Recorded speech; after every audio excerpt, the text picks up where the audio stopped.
Terima kasih. Bismillahirrahmanirrahim. Assalamualaikum warahmatullahi wabarakatuh. Waalaikumsalam warahmatullahi wabarakatuh.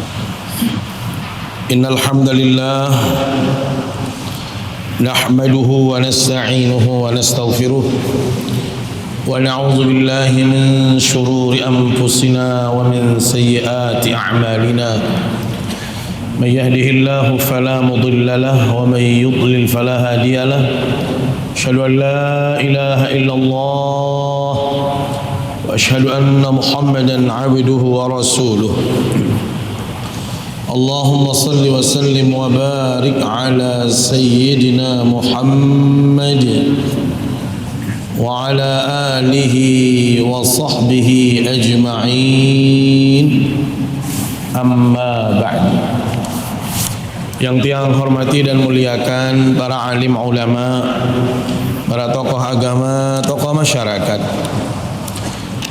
Yang kami hormati para pendengar setia Pro 1 Radio Republik Indonesia dimanapun berada, yang dipancarkan atau disiarkan melalui musalla-musalla, masjid-masjid oleh para merbot.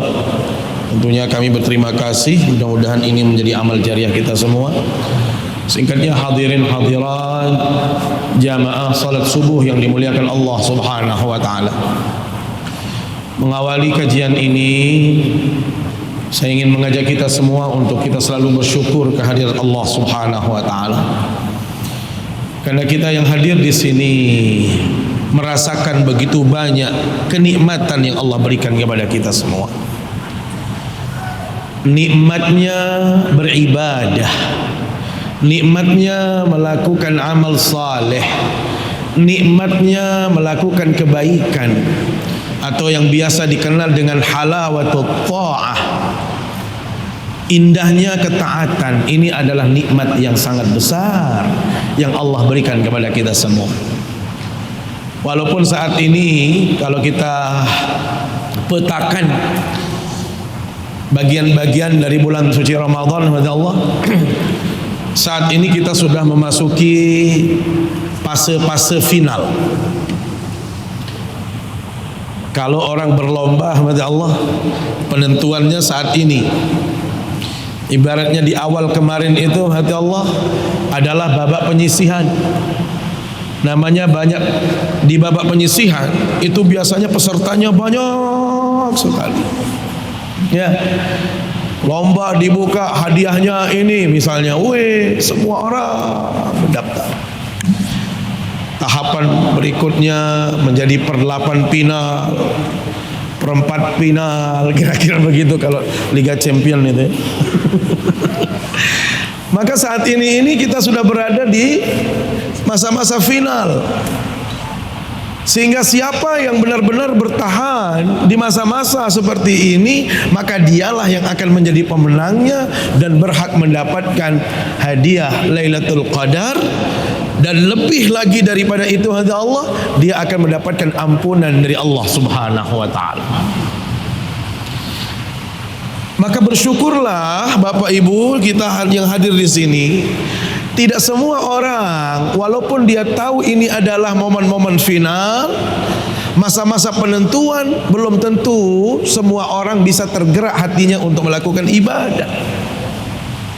Tidak semua orang bisa mengambil momentum ini untuk bisa melakukan yang terbaik di hadapan Allah. Maka Bapak Ibulah orang-orangnya yang bisa mengambil posisi di fase-fase final ini. Maka bersyukurlah kita semua yang masih diberikan kekuatan oleh Allah, diberikan kenikmatan oleh Allah untuk melakukan kebaikan, ketaatan dengan hadirnya kita di sini. Dan semalam juga banyak saudara-saudara saya yang beriktikaf. Ini adalah anugerah yang luar biasa. Maka kita berdoa, berharap kepada Allah, mudah-mudahan suasana seperti ini bisa kita jaga. Kebaikan-kebaikan seperti ini terus kita hadirkan dalam kehidupan, sehingga kita benar-benar menjadi hamba Allah yang terbaik di sisinya. Amin ya rabbal alamin. Salawat serta salam selalu kita sampaikan ke hadapan baginda Rasulullah sallallahu alaihi wasallam, kepada segenap keluarga, para sahabat, para tabi'in, para tabi'it tabi'in, dan semua pengikut baginda Rasulullah sallallahu alaihi wasallam, termasuk kita yang hadir di majlis yang mulia ini. Mudah-mudahan kita semua mendapatkan syafaatnya di hari kiamat kelak. Amin ya rabbal alamin. Bapak Ibu, ayat yang akan kita kaji pada kesempatan ini adalah surat Al-Hijr, tepatnya ayat yang ke-49 dan seterusnya. Sebagaimana biasa, saya akan membacakan beberapa ayat ini sebelum kita akan mengkajinya. Bismillahirrahmanirrahim. Nabbi ibadi anni anal ghafurur rahim wa anna azabi huwal azabul alim wa nabbi'hum an dhayfi Ibrahim إذ دخلوا عليه فقالوا سلاما قال إنا منكم وجلون. Hadirin yang dimuliakan Allah Subhanahu wa taala. Ayat ini berbicara tentang beberapa hal. Kalau sebelumnya Allah Subhanahu wa taala menjelaskan tentang bagaimana yang dijanjikan oleh Allah Subhanahu wa taala kepada mereka-mereka yang bertakwa, mereka mendapatkan jaminan surga, kemudian di situ kenikmatan-kenikmatan mereka dapatkan dan mereka memasukinya dengan suasana batin yang tenang, hati yang bergembira. Maka saat ini Allah Subhanahu wa taala menjelaskan kepada kita bahwasanya Allah Subhanahu wa taala itu Maha Pengampun. Maka di ayat yang pertama ini, Nabbi ibadi anni anal ghafurur rahim. Kabarkan wahai Nabi Muhammad kepada hamba-hambaku yang beriman bahwa aku, kata Allah Subhanahu wa taala, adalah Maha Pengampun dan Penyayang. Bapak Ibu, ayat ini menjadi tabsyir. Kalau istilah kita itu tabsyir. Tabsyir itu adalah kabar gembira, kabar yang menyenangkan bagi kita hamba Allah, bahwasanya Allah Subhanahu wa taala itu Maha Pengampun. Maka kalau kita yakin Allah itu Maha Pengampun, maka tidak ada alasan seseorang itu berputus asa dari rahmat Allah. Tidak ada alasan seseorang itu untuk tidak meminta ampun kepada Allah Subhanahu wa taala. Dalam ayat yang lain disebutkan wasari'u ila maghfiratin min rabbikum wa jannah. Bergegaslah kita menuju ampunan Allah dan menuju surga Allah. Ini menunjukkan bahwasanya Allah itu zat yang Maha Pengampun. Makanya Allah, doa kita di sepanjang kita tarawih, Allahumma innaka afun tuhibbul afwa fa'fu anna. Allah itu sangat menyukai mereka-mereka yang memberi maaf. Allah itu pemaaf, Allah itu pengampun. Maka Allah sangat menyukai orang-orang yang memberikan ampunan atau memberikan maaf dalam kehidupan ini. Ini harus menjadi pelajaran berharga bagi kita semua. Kalau Allah saja Maha Pemberi maaf, padahal manusia seperti kita semua ini, Allah tidak ada yang lepas dari dosa. Selama kita masih menjadi manusia, Allah, dan masih hidup di dunia ini, pasti kita melakukan dosa. Tetapi sebesar apapun dosa kita, bila mana kita mendatangi Allah dengan penuh ketulusan, maka Allah akan memaafkan, mengampuni kita. Dan inilah yang menggembirakan kita, bahwasanya pintu-pintu magfirahnya Allah itu tidak hanya dilalui melalui satu pintu, tetapi begitu banyak pintu-pintu yang bisa kita lakukan untuk menuju Allah SWT agar kita mendapatkan ampunan-ampunannya. Apa di antaranya kata Allah? Ini bulan Ramadan. Sebelum bulan Ramadan ada pengampunan yang sangat efektif untuk kita hadirkan dalam kehidupan kita di hadapan Allah. Rasul sallallahu alaihi wasallam katakan, as-salawatul khams wal jum'atu ila al-jum'ah wa ramadhanu ila ramadan mukaffiratun ma bainahunna majtunibat al-kaba'ir. Salat, alhamdulillah kita masih istiqamah melakukan salat. Rasul katakan satu solat ke solat yang berikutnya. Ini subuh, Masya Allah, subuh kita mungkin setelah subuh ada saja mungkin tutur kata, perilaku atau hal-hal yang kadang-kadang menimbulkan dosa dalam diri kita, Bapak Ibu. Ternyata Allah memberikan fasilitas berikutnya, ada solat zuhur di situ. Setelah sholat zuhur, namanya kita ini manusia selalu beraktivitas, selalu bertransaksi, berinteraksi di mana-mana. Kemungkinan besar kita melakukan kesalahan. Maka di situ ada asar. Terus, makanya ibaratnya kata Rasul SAW, orang yang konsisten sholatnya itu seperti atau laksana orang yang mandi dalam kesehariannya 5 kali. Ara'aita law anna ahadan yaghtasilu 5 marrat. Dalam hadis disebutkan, sekiranya seseorang itu mandi, atau law anna nahran bi babi ahadikum, kalau Anda memiliki satu tempat pemandian yang sangat bagus, airnya bersih jernih, kemudian Anda mandi di situ 5 kali sehari Anda mandi, maka Rasul bertanya, kira-kira kotoran itu masih melekat apa tidak? Maka para sahabat menjawab, tidak mungkin ada kotoran. Fadzalika matsalus shalawatil khams, itulah kira-kira perumpamaan daripada salat 5 waktu sehari semalam. Maka bersyukurlah kita kepada Allah bahwasanya Allah membuka pintu magfirahnya melalui apa? Salat. Tidak cukup dengan salat, ada lagi pintu magfirah yang lain. Wal jumu'atu ilal jumu'ah, Jumat yang satu ke Jumat berikutnya. Maka hadirin Allah, salat itu diibaratkan sebagai sarana pengampunan dari Allah yang sifatnya harian. Kemudian ada lagi pengampunan Allah yang sifatnya mingguan. Apa itu? Hari Jumat. Nih hari Jumat, Masya Allah, hendaklah kita benar-benar merasakan kehadiran Allah dengan penuh kegembiraan, dengan penuh sukacita kita masuk di hari ini, dan menghadapi hari Jumat dengan banyak melakukan ibadah-ibadah di sisi Allah. Subhanallah, Jumat ini bisa menghapuskan, sehingga bila mana ada di antara kita yang berdosa dalam seminggu kemarin, ada dosa-dosa yang dia lakukan, maka begitu berjumpa dengan Jumat ini, di hari Jumat dia senang, bersuka cita, lantas dia mempersiapkan diri untuk bergegas ke hari Jumat melaksanakan sholat Jumat. Masya Allah, dia akan diampunkan semua dosa dan kesalahannya oleh Allah.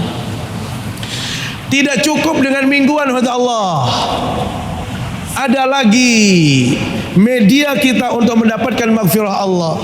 Apa itu? Wa ramadhanu ila ramadan, Ramadan yang satu ke Ramadan berikutnya, mukaffirat. Inilah yang akan menggugurkan dosa, yang menjadikan manusia itu diampuni oleh Allah Subhanahu wa taala. Maka berbahagialah kita, Allah, yang bisa berjumpa dengan bulan suci Ramadan. Rasul sallallahu alaihi wasallam sebagaimana hadis yang sering disampaikan, man shama ramadhana imanan wa ihtisaban ghufira lahu ma taqaddama min dzambi. Barang siapa di antara kita yang benar-benar berpuasa karena keimanan dan ketulusan, hanya mencari ridha Allah Subhanahu wa taala semata, ghufira, diampuni semua dosa dan kesalahan. Bapak Ibu, kira-kira senang apa tidak? Senang apa tidak? Ibu-ibu, kira-kira senang apa tidak? Nih, kalau bapak ibu misalnya punya hutang di bank, Tukang banknya bilang, sudah aneh nih, aneh coret hutang ente. Udah, ente nggak perlu bayar lagi hutangnya. Padahal lagi 5 tahun. Kira-kira senang apa tidak? Wow, luar biasa. Bahagianya luar biasa. Bagaimana kalau Allah Subhanahu wa taala menyatakan, "Nih, Anal Ghafurur Rahim. Saya ini Maha Pengampun dan Maha Penyayang."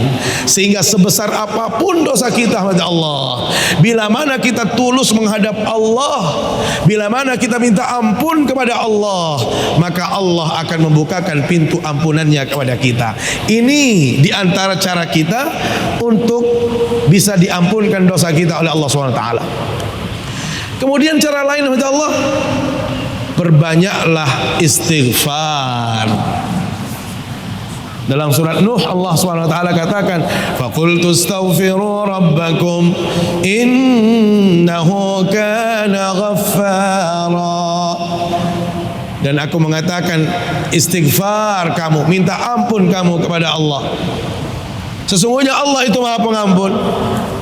Yursilis sama alaikum midrara wa yumdidkum bi amwali. Setelah Allah menjelaskan Dia Maha Pengampun, maka diikuti dengan kenikmatan-kenikmatan yang akan kita dapatkan bila mana Bapak Ibu memperbanyak istighfar. Maka istighfar ini, mohon maaf, bukan hanya sekadar wasilah untuk menggugurkan dosa, bukan saja untuk menghapuskan kesalahan kita di hadapan Allah, tetapi ketahuilah Bapak Ibu, istighfar itu bisa mendatangkan berbagai macam kenikmatan lainnya. Hujan Allah akan turunkan, hujan yang memberi kesuburan, hujan yang menggembirakan, hujan yang memberi kenikmatan bagi kita semua. Harta, Allah akan tambahkan harta seseorang bila mana memperbanyak istighfar. Termasuk kepada Allah, Allah juga akan menganugerahkan keturunan anak-anak yang saleh, yang salihah, bila mana kita mencarinya lewat istighfar atau memperbanyak istighfar. Makanya dalam hadis yang dikenal, man lazimal istighfar ja'alallahu min kulli dhiqin makhraja wa min kulli hammin faraja wa razaqahu Allah taala min haitsu la yahtasib. Bapak Ibu, Rasul katakan, siapapun yang mengamalkan istighfar terus menerus, banyak dia beristighfar, selain dosanya akan diampunkan oleh Allah SWT. Yang pertama, Allah akan memberi jalan setiap masalah-masalah yang dia hadapi. Allah akan memberikan solusi, jalan keluar dalam hidup ini.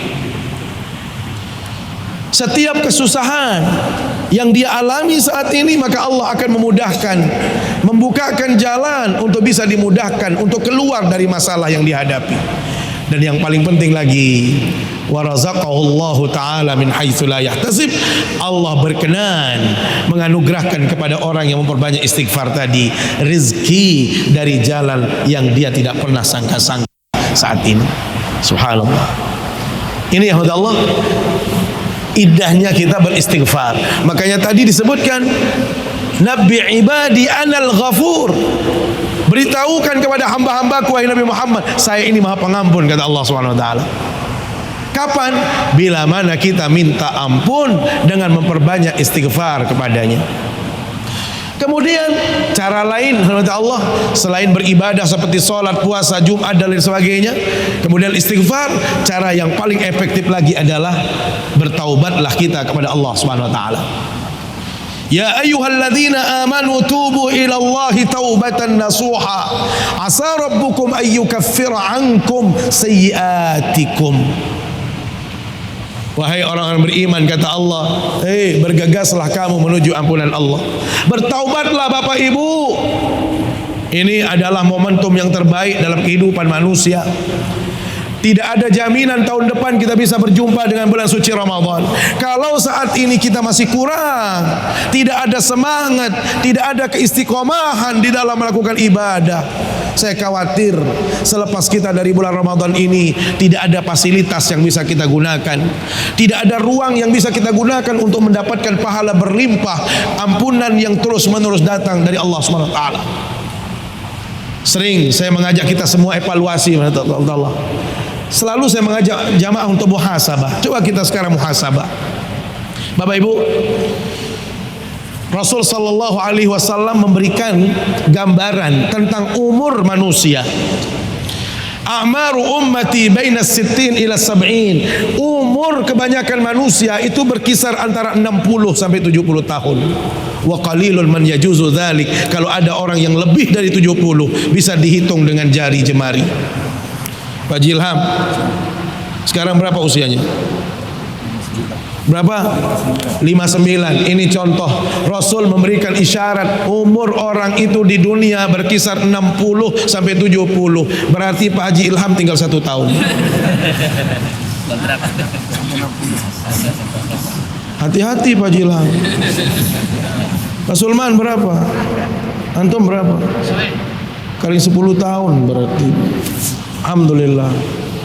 Untuk sampai 60 maksudnya, ya. Batas minimal yang disebutkan oleh Rasul. Bapak piro umur? 60? Onya-onya, pacu-pacu. Ayendah ini. Belinggih piro? 66. Oh. Apik-apik. Allah, ibu-ibu, ini bukan saya yang berbicara, tetapi Rasul mengabarkan melalui kita semua bahwasanya umur manusia itu berkisar antara 60 sampai 70 tahun. Pertanyaannya, kalau toh kita sekarang ini mendapatkan usia 60, ada jaminan kita bisa beribadah secara total? Apakah 60 tahun itu kita gunakan untuk bertakarrub kepada Allah? Apakah terus kita istiqomah melakukan kebaikan? Mari coba kita hitung Pak Ilham dan yang lainnya. 60 alhamdulillah Allah. Usia manusia dari lahirnya, kemudian beranjak dia terus menjadi anak kecil, balita, berproses dia terus menjadi anak-anak. Anak-anak itu belum ada hitungan di hadapan Allah. Kenapa? Ghairu mukallaf dia, Pak. Belum akil baligh. Barulah kita mendapatkan perhitungan di hadapan Allah. Baru dihitung amal baik buruk kita bila mana kita sudah memasuki usia akil baligh. Akil baligh itu kalau laki-laki kapan? Kalau dia sudah mimpi ihtilam, mimpi basah, dan itu diperkirakan biasanya 15 tahun. Perempuan bila mana sudah menstruasi bisa 10 tahun, bisa 11, bisa 9, biasanya 15 tahun. Ambil saja 15 tahun. Bapak Ibu, berarti 60 itu sudah terbuang 15 tahun. 15 tahun. Berarti 60 kurangi 15 berapa tahun lagi usia kita? 45. Masalahnya begitu kita beranjak 16 tahun, 17 tahun, 18 tahun, rajin gak kita ibadah? Siapa yang masih ingat? 16 tahun den, wah lepas ibadah. Ngaji pacu, khatam terus, sholat berjamaah, pokok napi sesolah-solah di wah lepas. Jamaah bini, nyekam bisa dedare lah ya, dedare kocek niki dia, dedare kocek. Dedare kocek niki 16 fito olah balu olah setahun. Pacum ibadah. Anu papah doang sama jamaah, berembi-rembi ke alim mendengar nani layak ibadah doang. Coba ingat waktu kita sekolah saja. Ya, ini Pak Adi ini teman saya di Bengkal ini. Coba kita hitung Pak Adi. Waktu kita SMP, SMA, berapa kali kita bohongin orang? Berapa kali kita sakitin orang? Berapa kali kita mohon maaf menghardik orang tua? Jangan jauh-jauh. Kalau beli pisang goreng dulu 5, apa unim ngaku? Anak telu bi unim. Nyekam SMP, SMA, makan kita pisang goreng 5, kita bayar 2. Belum lagi ayam orang lewat, ditangkap juga ayam itu. Ayo. Saya teringat Pak GM itu. Pak GM itu Bupati Sumbawa dulu, Pak Jamaluddin. Saya bersama Pak TGB Safari Ramadan, kemudian singgah di Gedung Putih sebelum terbakar. Dia cerita, Pak Ustadz, kan bahasa Sumbawa dia pakai, logat-logat Sumbawa. Pak Ustadz, gimana caranya kita minta ampun Ustadz? Kenapa? Ini kan sekarang saya kaya Pak Ustadz, sekarang saya kaya. Dulu saya miskin, katanya miskin. Ingat saya di Mataram itu Ustadz, waktu saya sekolah, ya Allah sulit sekali hidup itu kita. Sampai-sampai kadang-kadang ya ayam orang juga kita ambil yang lewat. Beliau bilang gitu. Kita makan pisang goreng sekian, kita ngaku sekian. Ini yang parah lagi Ustaz. Saking miskinnya kita, mau pergi midang bawa cewek itu nggak ada uang. Saking nggak ada uang, ya sudah. Satu-satunya jaket pun dijual. Dan itu jaket siapa nggak tahu, pokoknya dijual keluar dulu. Begitu selesai dijual, dapat uangnya, dia bilang apa sama temannya? Nikmat juga ya air jaket. Yang dibeli bakso. Beli bakso pakai uang hasil jualan jaket. Dibilangin sama teman, air jaket juga enak juga. Sampai beliau bilang, Ustadz gimana cara saya minta ampun di hadapan Allah? Dulu saya ingat di Mataram itu, setiap saya makan pasti lebih banyak saja saya makan. Apa yang harus saya lakukan? Dia bilang, saya sudah cari orangnya, saya cari keluarganya nggak ketemu. Yang bilang, banyak-banyaklah bersedekah atas nama orang itu. Sedekahkan orang yang pernah kita zalim. Kan orang-orang yang pernah ada masalah dengan kita, yang kita luput dulu, lupa dulu hati Allah. Sekarang kita punya, ya Allah, nih saya sedekahkan untuk ina ini, saya sedekahkan untuk bibi ini, yang dulu pernah ada sangkutan, silahkan. Ini belum dipotong itu hati Allah. Nakalnya kita berapa tahun itu? Yang tidak pernah sholat, yang tidak pernah istiqomah, ya Allah, 16, 17 sampai waktu kita menikah. Ada orang mengatakan, lamun wah merari jangan mat pacu sembahyang, lamun wah merari jadi ngaji doang ibadah. Subhanallah, dia menuh jadi pengantin, nyekan jadi pengantin doang tuan pacu. Masih bait selabaran ke masjid doang lagi. Sejelo dua jelo inggas pengantin masih dia ke masjid hingga seno tamat. Kenapa? Sudah bingung mau makan apa saat ini, bingung rencana mau buat rumah, bingung sudah ada anak ini kan apa. Walhasil Bapak Ibu, kita disibukkan oleh pekerjaan, terus kita kerja 24 jam kadang-kadang. Kita jadi tukang. Banyak sekali saudara-saudara saya yang menekuni bidang pertukangan, ngelayan, ya, nukang. Kadang-kadang waktu sholat berhenti bekerja, bukannya sholat, istirahat, tidur, bangun-bangun langsung ambil cepang, langsung ambil semen dan lain sebagainya. Tidak sholat kadang-kadang. Ini berapa banyak orang seperti itu. Kalau kita mungkin alhamdulillah diselamatkan oleh Allah, tetapi banyak saudara-saudara kita.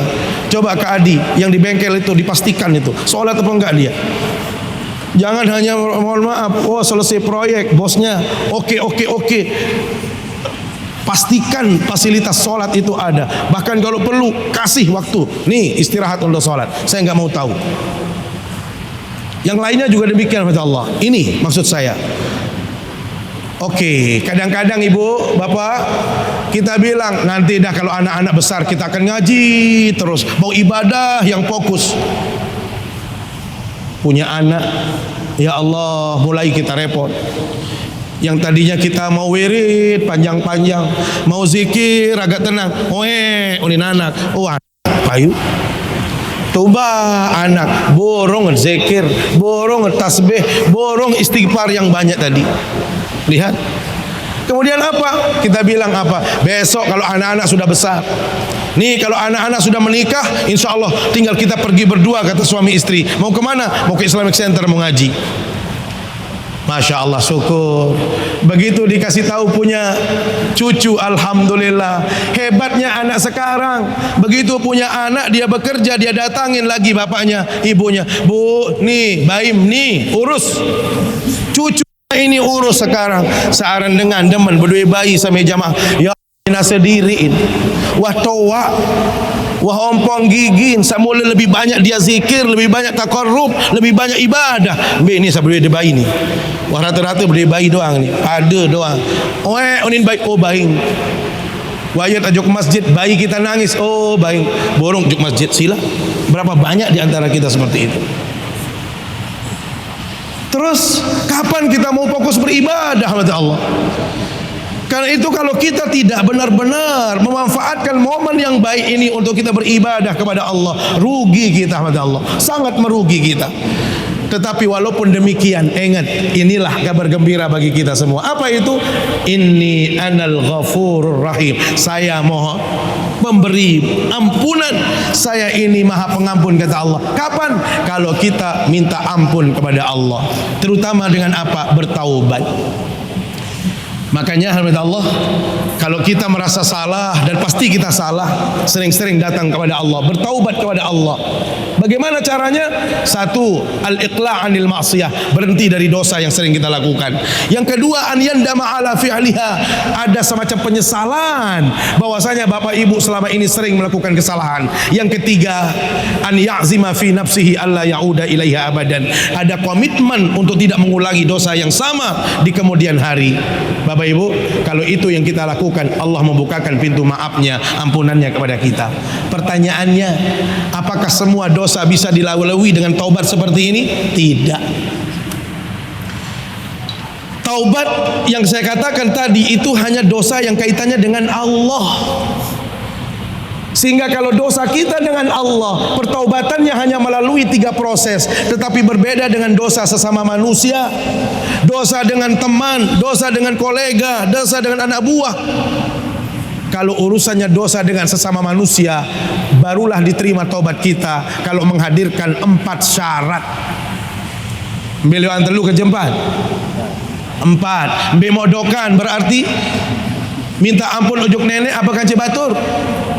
Minta ampun kepada Allah jauh lebih mudah ketimbang minta ampun sesama manusia. Karena itu diperhatikan pada Allah. Allah akan membuka ampunannya kepada kita. Kaitannya dengan dosa sesama manusia dengan syarat, tapi syaratnya apa? 3 syarat yang tadi yang sebutkan itu hadir. Jadi 3 ditambah syarat yang keempat. Bapak Ibu, apa yang keempat? In kanat ghibatan aw nahwaha. Kalau dosa itu lahir dari tutur kata kita, pernah nyakitin orang, pernah memfitnah orang, pernah menggunjing orang, maka satu-satunya cara adalah minta dimaafkan, minta ampun kepada orang yang bersangkutan. Begitu orang tadi ya saya ridho, mari kita saling mengikhlaskan, Allah membukakan pintu maaf. Selama itu tidak dilakukan, tidak bisa. Kekeliruan kita kepada Allah di saat kita memiliki dosa dengan tetangga, dengan sesama, selalu kita menunggu lebaran datang. Aro si jua lemak di hari raya itu ada salam, tidak bisa kepada Allah. Kalau hari raya itu adalah salaman biasa, tetapi dalam konteks kita meminta maaf kepada orang, bapak ibu harus menyebutkan kesalahan yang pernah dilakukan. Oh semeton layak tiang sapitnah, oh aku layak EP uni dan begitu semua. Atau mohon maaf kalau kita nggak bisa sebutkan, kalau ada sesuatu yang keliru dari ucapan saya, tutur kata saya, ridhokan saya, kita saling memaafkan, sila. Itu harus. Ini baru dari tutur kata. Masalahnya dari perilaku bagaimana? Pernah menjadi pejabat, nih Kak Tuan, pernah jadi pejabat misal. Begitu dimutasi, semua isi kantor ikut mutasi.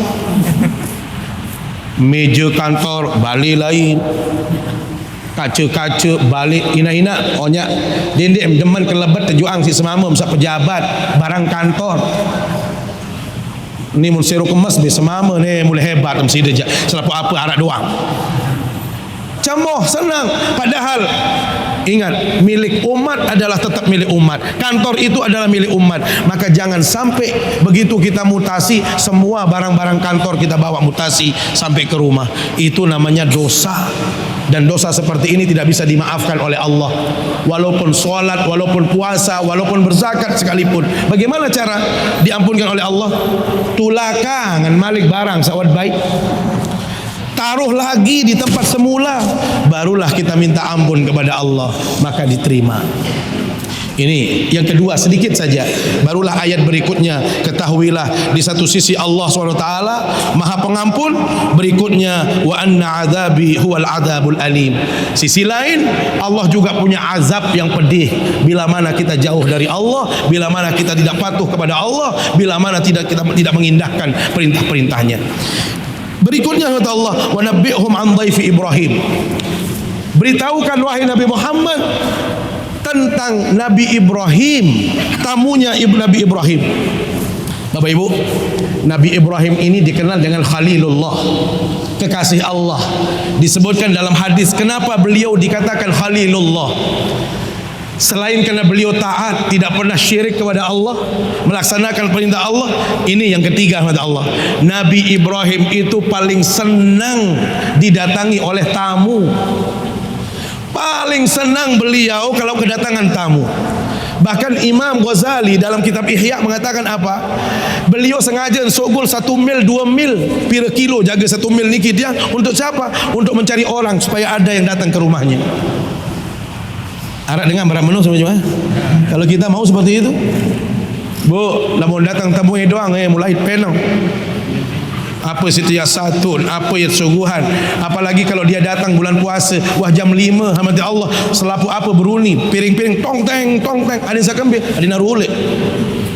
Lawang arak doang anun, tenda. Ya Allah, padahal kamu itu berkah oleh Allah. Nabi Ibrahim dikenal sebagai Khalilullah karena beliau mencintai tamu, senang sekali kalau kedatangan tamu. Bahkan beliau pergi mencari orang-orang untuk bisa bertamu ke rumah beliau. Ini salah satu di antara yang menjadikan faktor beliau disayang, dikasihi oleh Allah SWT. Karena itu kata Allah, kalau kita ingin mendapatkan kemuliaan dari Allah juga, maka jangan pernah merasa sedih, apalagi merasa tidak suka kalau kedatangan tamu. Kenapa? Karena tamu itu membawa keberkahan. Kemudian iddakhalu alaihi.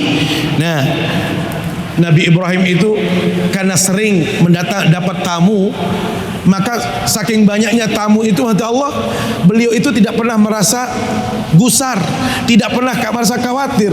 Pintu itu selalu terbuka buat siapapun. Kecuali hari itu yang datang itu malaikat. Beliau agak bingung. Kenapa? Karena beliau tidak pernah melihat orang yang seperti orang yang datang ini. Maka itulah yang disebut dengan inna minkum wajilun. Saya ini khawatir sekali dengan tamu yang datang. Padahal tamu itu adalah malaikat yang memberikan kabar gembira kepada beliau. Saya pikir demikian Allah yang bisa saya sampaikan. Mudah-mudahan apa yang kita hadirkan ini akan menambah semangat kita untuk beribadah, menambah motivasi kita untuk minta ampun kepada Allah. Karena tidak ada yang lebih baik dalam kehidupan kita kecuali kita benar-benar selesai melakukan ibadah, maka kita diampuni semua dosa dan kesalahan kita oleh Allah SWT. Mari kita bermunajat sebagai akhir dari kajian kita pada pagi hari ini. Bismillahirrahmanirrahim. Alhamdulillahi Rabbil Alamin. Salatu wassalamu ala ashrafil anbiya'i wal mursalin wa ala alihi wa sahbihi ajma'in. Allahumma ja'al jam'ana hadha jam'an mubarakan marhuma wa tafarruqana ba'da hadha tafarruqan hasanan ma'suma wa la taj'al fina wa la bainana shaqiyyan wa la mahruma. Allahumma ighfir lil muslimina wal muslimat wal mu'minina wal mu'minat الأحياء منهم والأموات إنك سميع قريب مجيب الدعوات وقاضي الحاجات. اللهم أعز الإسلام والمسلمين وأهلك الكفرة والمشركين أعداءك أعداء ومن والاهم يا رب العالمين. اللهم أصلح ولاة أمورنا ووفقه لما تحبه وترضاه يا رب العالمين. اللهم تقبل منا دعاءنا وصلاتنا وقيامنا وركوعنا وسجودنا وصيامنا وتراويحنا وزكاتنا وجميع عباداتنا وتمم تقصيرنا يا الله يا حي يا قيوم. ربنا ظلمنا أنفسنا وإن لم تغفر لنا وترحمنا وترحمنا لنكونن من الخاسرين. ربنا هب لنا من أزواجنا وذرياتنا قرة أعين واجعلنا للمتقين إماما. ربنا آتنا في الدنيا حسنة وفي الآخرة حسنة وقنا عذاب النار. صلى الله على سيدنا محمد وعلى آله وصحبه أجمعين. سبحان ربك رب العزة عما يصفون وسلام على المرسلين الحمد لله رب العالمين. سبحانك اللهم وبحمدك أشهد أن لا إله إلا أنت أستغفرك وأتوب إليك. والسلام عليكم ورحمة الله وبركاته.